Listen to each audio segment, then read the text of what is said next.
I love this one because his set position, he's so relaxed.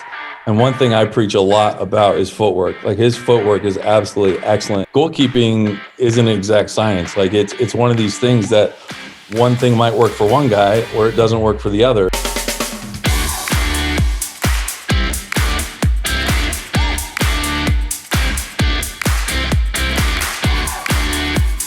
Goalkeepers, welcome to the KeeperStop.com Goalkeeper Show. This is Season 2, Episode 1. I'm excited about this episode because we have a special guest, longtime friend, Adin Brown. He is the Chicago Fire goalkeeper coach from the MLS, 11-year pro, great guy. What are we going to cover today in the show? We've got some exciting things coming up for you today. We're going to go over the top 4 saves of the month. We're going to go over the mistake that Adin Brown is going to go over and give us some coaching points on. Then we're going to do a goalkeeper hack, a little lesson for you. And then finally, we're going to showcase some new products that we've got here at Keeper Stop. Let's take a look at those saves. Okay, goalkeepers, now it's for the best part of the Goalkeeper Show. It's the top 4 saves of the month of January. And we're going to get commentary from our professional goalkeeper coach and star guest, Adin Brown. Thank you, Adin. Thanks for having me, guys. Just a little bit about Adin, MLS Chicago Fire goalkeeper coach and MLS and Norwegian pro for 11 years. He is in the folklore of Norwegian soccer history, so we're happy to have Adin on. He's played for the Revs, Tampa Bay, Portland, and obviously, as I said, in the Norwegian First Division.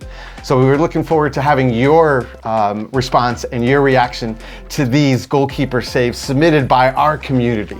Yeah, submitted by the community, and we've picked the top 4, or the community have picked the top 4 for Adin to critique and give his opinion on, so looking forward to it. Does a great job of holding his ground in the near post there, and what a recovery save. Gets across, great reaction, great footwork to get himself to the ball, and what a great top hand there. I don't know how he makes that save because, you know, it looks like he's going to jump over the crossbar. He does like a triple Lindy, forward roll, and a tuck. I mean, that was hit from close range, so I love the reaction save and the theatrics for it. Yeah, I mean, that, as Adin said, that top hand to tip it onto the bar, I mean, he has got like less than a split second to make that save. That was pretty impressive from Bryson. I think the brilliant piece about it is he waits at that near post, you know, making sure that he doesn't get, the near post run doesn't get a touch to it.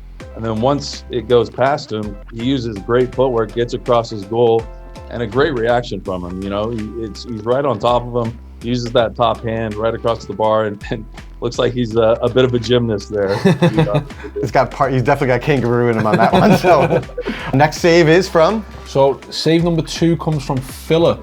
So we're going to pull that one up on the screen now so we can all have a look. Great starting position here for Philip. What I really like about him is he's following the ball all the way through. Good, solid set position. Continually following that ball. Wow. Lays out full stretch. Coach doesn't like it. Coach does not, opposition coach doesn't like it at all. But what a fantastic save. Yeah, I love that save. And I think what, as Adin is saying, is like if you notice with, you know, not just the free kick, but with every ball movement, you see him changing his vertical positioning. Yeah. And you know, the best actor in that whole segment is the coach that is like, oh my God. And then at the end, he's like, oh, people are watching. I have to applaud that save. I have to applaud that He's save. right down the bottom of the screen there, like, no, it was a great save again. Those make a difference. Those tiny adjustments, they're massive, you know, getting himself in a position and getting in line with the ball. And before every touch, he's ready. He's in that set position. He's ready to come for a ball, or he's ready for the shot. So that's very impressive. Yeah, I think if you freeze frame that, when he's in full flight, I mean, he's a full stretch there as well to make that save. That is literally fingertips to stop a certain goal. So really impressive from Philip. Save number 3. Save number 3 coming in from Matt. We're excited for this one as well. I love this one because his set position, he's so relaxed. And one thing I preach a lot about is footwork. Like, his footwork is absolutely excellent here. Set position, and he gets that first crossover step, comes across, and he's able to fly. I really love his footwork there. It's phenomenal. Yeah, I mean, if you look at his starting position, right? I mean, it's a ball that is 20 plus yards out. He's a couple yards off of his line, and I think the important thing to recognize, that's where he's comfortable playing, right? And as you said, the footwork, crossover step, some goalkeepers would just gone, right? But he recognized he needed some extra footwork, and that ball's floated in there, and because of his footwork and his tenacity and his willingness just to be brave, he makes a great save. Yeah, I mean, like you can see the years of training there, the sharp footwork inside the 6-yard box to, again, another top hand save. That's the third one we featured now. I mean, they're becoming more popular apparently. So, I mean, like you really, really have to congratulate him on the save because he doesn't look that big of a goalkeeper, but he flies across, gets his hand on the ball and diverts it away from danger. Really, really impressive save. And I think, Christian, you make a really good point. Like, goalkeeping isn't an exact science. Like, it's one of these things that one thing might work for one guy where it doesn't work for the other. And so that's the beauty of the position, and also the unique difficulty of figuring out which position or which technique works best for each goalkeeper that you're working with. So that's kind of the beauty of it, is what worked for one guy might not work for the other. So you gotta kind of go back and forth between each goalkeeper and realize their strengths and weaknesses and what really works best for each of them. Great save. So let's get on to number 4 here. We've got Sakuria. Yes, Sakuria, let's see it.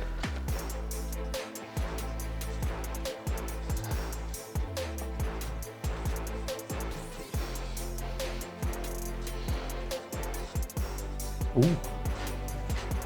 Another top hand save. I love it. I'm sensing a theme here.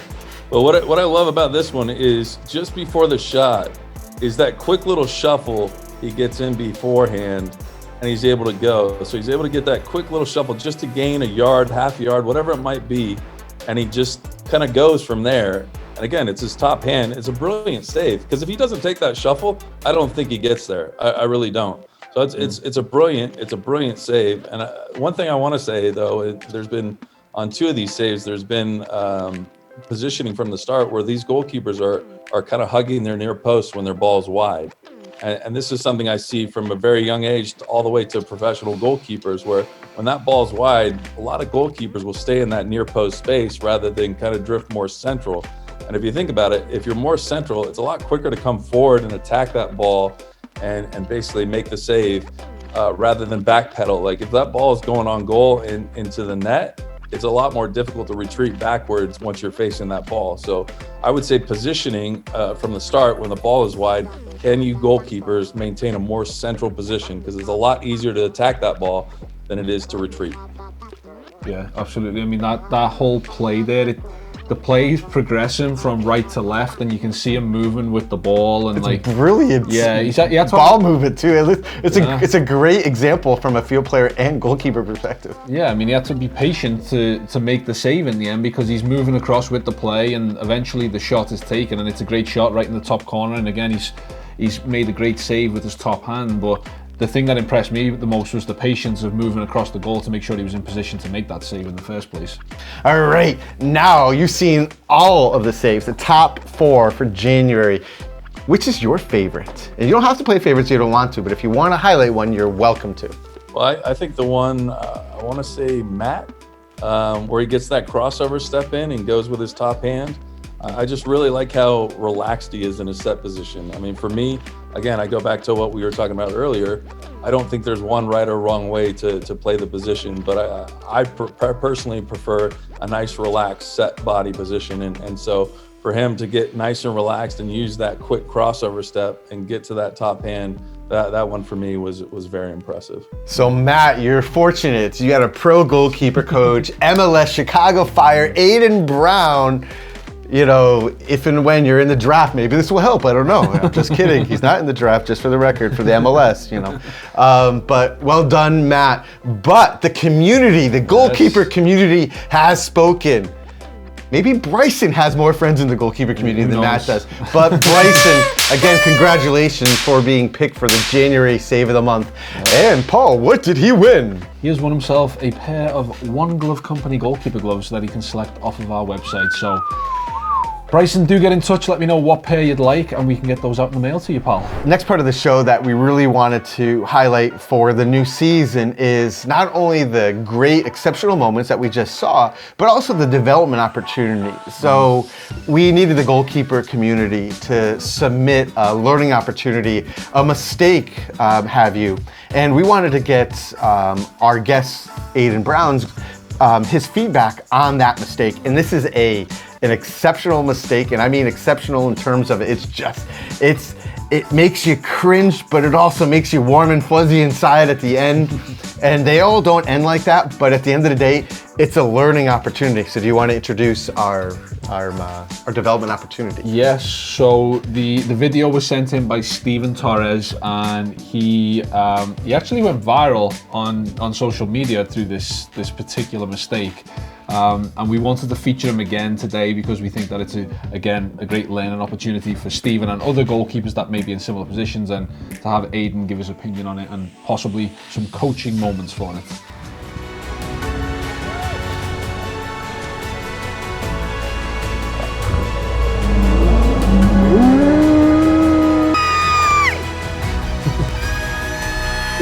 Here he comes. I love it. I love it. He won't need any lunch after eating all that turf. All right, Adin, what do you think of that? Well, I think backline's very high, so Steven's doing a really good job of maintaining a very high line. But I think, in my opinion, it's the right decision. But I think he just needs to be a little bit more patient with that bounce. You know, it looks like he's playing on turf, and you don't know how that bounce is going to react. So I think if he's a little bit more patient, he can maybe react a little bit different and get to that first ball. But what determination to get back and make a good recovery and get back to that second ball.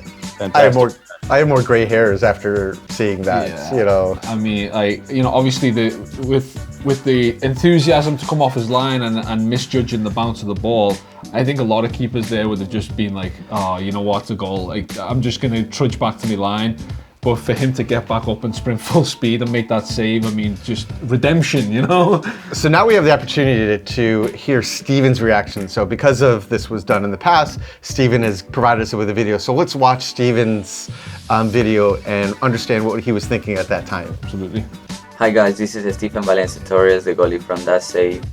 And some thoughts about it are just keep going at every single play and never give up, because you don't know what could happen at every single play. So just go at it and see what's the outcome. Way to go from zero to hero instantaneously. And I couldn't move my hip that high, so my leg would have fallen off at that point in time. It would have just gone like this. That would have been the end of it.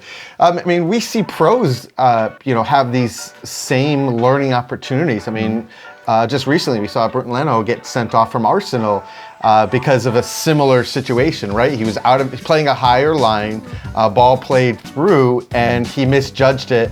And rather than the ball passing, he kind of threw in an arm at it, and got sent off. So it happens to the best. Yep. And I don't know what you think about this, but what I would say is, like, as a goalkeeper coach, if he's making the right decisions, if his vertical positioning is in the right place, maybe, as you said, Adin, we work on, reading that ball, but utilizing different tools to clear it. Is it his body? Is it his head? Is it his chest? And as goalkeepers, if we are going to play that line, that higher position, we now have to be accountable to play our head, to play our instep. And I started playing in the 80s when you could pick up a ball. So playing the ball back to me would be, a liability in many respects as well. So, what are your thoughts on that?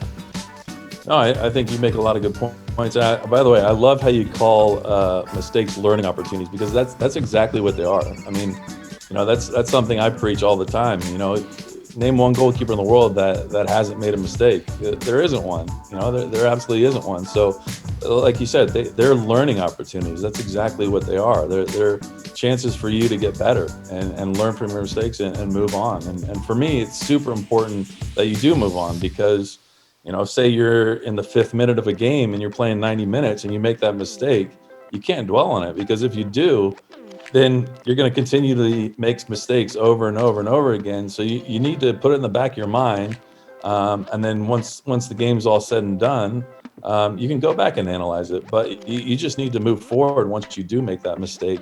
And I'm speaking of a game situation, in terms of training, one thing I love to do is anytime one of our goalkeepers makes a mistake, I'll just say next one, just so that they can move on as quick as possible to what's next, because that's exactly what it is. The biggest moment after a mistake is that next touch for the goalkeeper, and that next touch or next save or whatever it might be, it has to be solid. It has to be spot on, because you can't let it affect you. You really can't. And as you saw from Steven, he didn't let it affect him. He got right back up. He got himself back in the goal, and he made the save. He made the stop, and he redeemed himself, which is phenomenal. We want to thank Steven for sending in that learning opportunity again. Like, we don't want to call it a mistake. It is a learning opportunity. It's only a mistake if you don't learn from it. But that was beautiful. That was just beautiful. I do graduation speeches from time to time as well, if anyone needs one. But, for sending in that learning opportunity and giving Keeper Stop and Adin a chance to review it and go over it, we're going to give Steven a $25 Keeper Stop gift card so that he can buy himself something and make himself feel better about that learning opportunity. I'm going to bump it up. It's $50. Are you going to do 50? I'm the guy that pays the bills. It's $50. If you send us in a learning opportunity, I'm going to give you a $50 gift card to buy whatever you want, wherever you're from. We need these learning opportunities as a community to grow together. So thank you. Very generous of you. So if you do want to submit a learning opportunity to Keeper Stop, again, you can email it to save@keeperstop.com, or you can send it through our messaging system on Instagram. And if you are lucky enough to get featured, again, you'll get a $50 gift card. Goalkeepers, we want to hear from you. So if you agree with us, we love to hear it on the top saves as well as the mistakes. So definitely, let's see your comments below, and your questions could be features for our next guest. Absolutely. We've covered a ton of goalkeeper education content, the good, the bad, the ugly on this. Coach Brown, we wanted to give you the floor to provide any insights, any advice you have for aspiring goalkeepers, coaches, anything that you're working on. The floor is yours. I would just say keep getting better. There's nobody in this world, this business, this industry that knows it all. Keep getting better, whether you're 5 or 6 years old and just starting out, or whether you're 50, 60 years old like I look, but I'm actually 42. Thankfully the lighting is good here, but But yeah, keep improving yourself on a day-to-day basis. Make those mistakes, learn from them, get better. Make sure that you're always ready for your opportunity when it comes, because those opportunities are going to come. Be ready for them. Coach Adin Brown, Chicago Fire, thank you very much. Good luck this upcoming season. Make sure you guys all stay healthy and safe. So we appreciate your time, Coach Brown. Thank you very much. Appreciate it, guys. Thanks, Adin.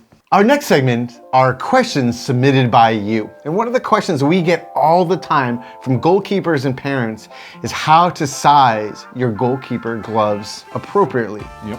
Paul, what is the best method that you've seen to size goalkeeper gloves so we can determine the correct size for a goalkeeper?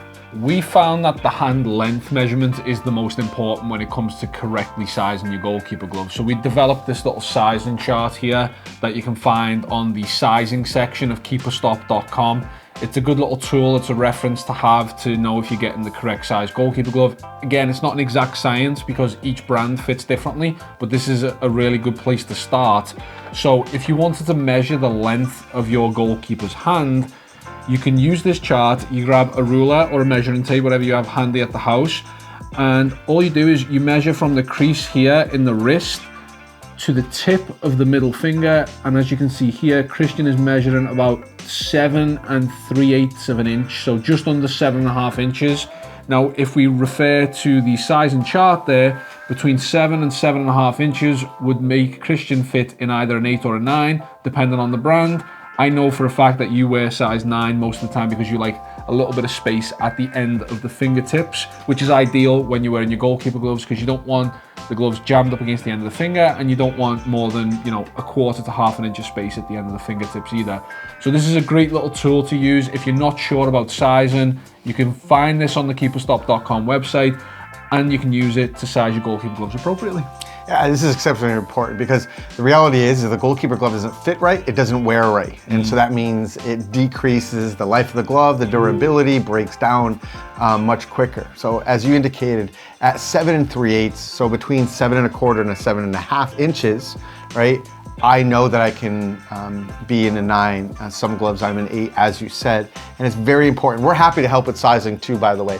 More importantly, we appreciate the questions. So parents, goalkeepers alike, we're only gonna get better with your questions. So please, below, submit your questions. Your questions will be featured in the next goalkeeper show. So it could be about goalkeeper equipment, it could be about how to wash your gloves, which is also an exceptionally popular question we get always. And we're happy to, show you how to extend your money, make your gloves last longer, and help you purchase and select the most appropriate equipment for your playing need and your budget. Speaking of equipment, now that we've covered sizing, we need to go over some of the new gear that has arrived at keeperstop.com for 2021. So how about you start with your selection? So for the Flash Goalkeeper Showcase from keeperstop.com, I'm gonna do the One Glove Geo 3.0 MD. What does the MD stand for?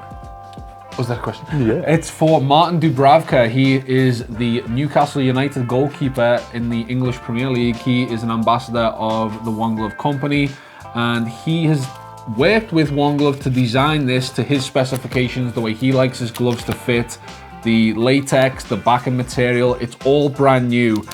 This is the, as it says in the title, it's 3.0. This is the 3rd version of the Martin Dubravka glove, and each year they tweak and adjust and make it better than it was before. And this one's pretty snazzy, I must say. Yeah, just early quick thoughts on this, and I love how it's a tight fitting glove, optional wrist closure. For me, as a huskier build, I can get the glove on and off with ease, but I have to make sure that I'm patient pulling it on. I do love that extended closure. It just gives a really nice connection from fingertips, that one-piece system, to the end. So I'm really excited to test it and use it. And definitely, we're gonna do a review on this, a playing review, and we're looking forward to doing it. So watch below. What do you guys think of the black backhand? Do you like the silicone print? We'd love to know what your thoughts are on the One Glove line, as well as the new 3.0 MD. You let us know. Absolutely. What's your Flash showcase? So for me, I am showcasing the brand new Storelli Gladiator Contender. So this is the entry glove model in the Gladiator range. So you get 5-finger removable protection. You get a expanded cut fingertip palm on there. It's a good latex. It's, offers good grip, decent durability. $59.99 on KeeperStop, so below $60. I think this is a pretty snazzy looking glove as well. The blackout theme seems to be really popular at the moment. Storelli do a great job with their goalkeeper gloves. I think they fly under the radar sometimes. I think, a lot of people don't consider Storelli when they're considering goalie gloves, but in terms of the backhand protection, the quality, the latex, everything is great for under $60. I think this is a real bargain. The first thing we did notice when we tried the glove on is we feel it runs a little small compared to other brands. So we're recommending that you go up a size. I usually wear a 10 in most gloves, sometimes an 11 if it's smaller. I would definitely wear an 11 in these Storelli gloves. But great addition to the lineup. Goalkeepers, thanks for watching. This has been a great episode. Thank you, special guest Adin Brown, Chicago Fire goalkeeper coach. Remember, we learn and celebrate with you. We want to see your saves, so send them to save@keeperstop.com. And also remember, for your submissions, your best saves, the mistakes that you make, and the questions, we want to see them below. You can win real money to shop at keeperstop.com. So we want to reward you for you being involved. Thank you. Save at keeperstop.com and you can win some prizes. Yeah, make sure you subscribe to all our social media channels as well. We love hearing from you. We love engaging with our goalkeeper community. Click the subscribe link below and the notifications. We'll see you next time on the KeeperStop Goalkeeper Show. Goalkeepers, thank you very much for watching the Goalkeeper Show with special guest Adin Brown from the MLS Chicago Fire. We had a great interview with Adin, so there's some great Q&A that didn't quite make this cut just based on length. And if you want to learn more about Adin and some of his goalkeeper coaching tips, how to solve problems, make sure you click here to watch great goalkeeper content in the interview with Adin Brown.